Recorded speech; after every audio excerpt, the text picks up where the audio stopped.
2010 Cadillac SRX. Replace rear brakes and rotors. You're gonna want a 22 millimeter for your lug nuts. Be safe with your jacks and jack stands. Before you take all your brakes and everything off, you do have a T30 retaining screw right here. It's nice to do this before you take the brakes off. Gives you a little more drag. And impact driver works great for this. Impact screwdriver for taking those off. Drill them out if you have to. Torch them off, whatever. They can get rusty. We got a 14 millimeter on the back of our caliper bolts. Once they break free, they should come out by hand. Grab yourself a screwdriver, pry your caliper off. Hang it up safely. For your caliper mounting bracket, I have an 18 millimeter on here with my breaker bar because they put these in with Loctite. Oh, that one actually wasn't that tight. Let's go ahead and zip those two bolts out. Now that our bolts are out, we'll pry this off. It's a little rusty, and we're gonna possibly need a hammer to get these pads out, and then we're gonna take our old hardware out as well. Those pads just whack right out. The hardware just pops right off. Put a little high temp silicone based brake grease on there. I use AGS by Silglide. It's in my Amazon store. Just a little light layer on your contact areas where your new pads or your new hardware is going to sit. Now we grab our hardware and we just simply pop it in there. The retainers for this hardware is right there in the middle. So you got to kind of squeeze the middle to get them to stay in. Now a little bit of brake grease where our brake pad ears are going to sit.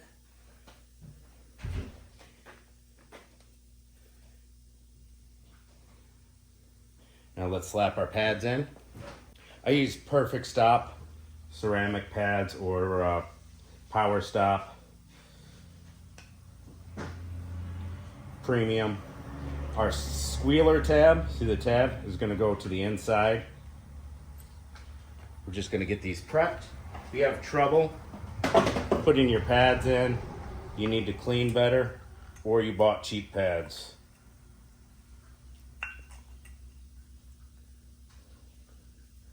Last thing we got to do to prep our bracket is to pull these pins out, clean them, and put new grease in them.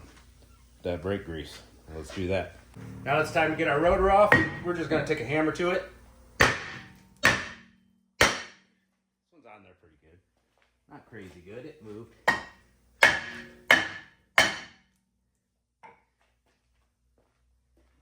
There's our rotor. If it's stuck on there real good, you might have your e-brake pads hanging up on a rust lip. This one doesn't have that bad of a rust lip where the e-brakes sit, so it came off pretty easily. Got a nice little rust lip here and here though. Now, typically, I'm gonna say clean the hub surface, but this one looks like it's been recently replaced. It looks brand new. I see the lateral link also looks new. Somebody did some work to this, so no cleaning required. A little bit of brake cleaner on our new rotor. A little wipe. Now we put it on the correct way. Match up our retainer screw.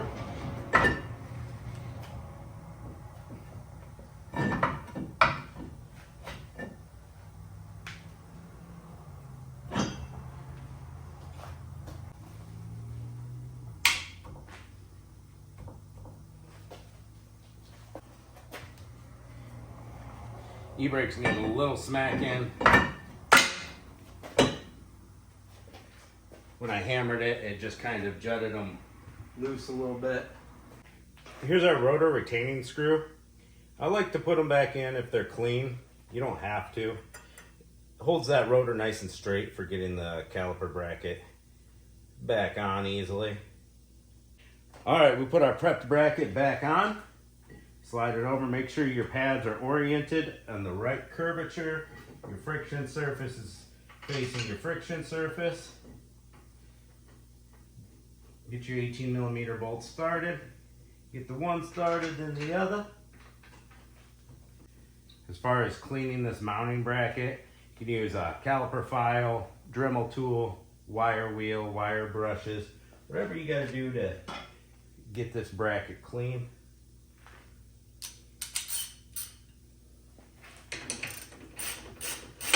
Now, these are big bolts and they're supposed to be really tight, so give it all you got when you're tightening them. Now we're going to go ahead and clean our caliper off if it's dirty and nasty. This one's pretty nice. And push our caliper back in. You can use a C-clamp on these. You can use channel locks.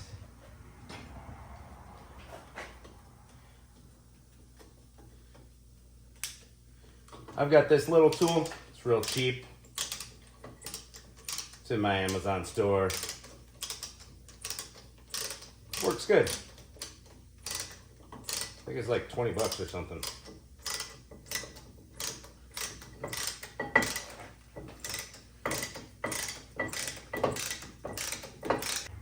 There we go, all the way back in. A little bit of brake grease for the ears of our caliper and the piston face. Our contact points. Make sure your brake hose isn't twisted. Press your pads together, straight.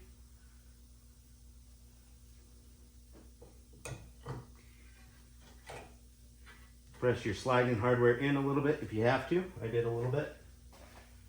Grab our two 14mm bolts.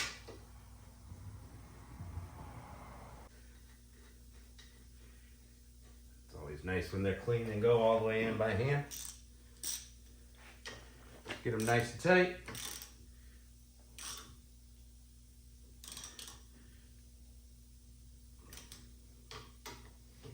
Sometimes this hardware will slide on you. Put a wrench in it if it does, the hex on the sliding hardware. All right, our brakes are all done. Bleed your brakes if you want to. Lots of videos on that. And before you take off, pump your pedal till your pedal gets tight again before you go taking off, or else you'll have no brakes. That piston needs to come out and flush out with those pads. Thanks for watching, guys.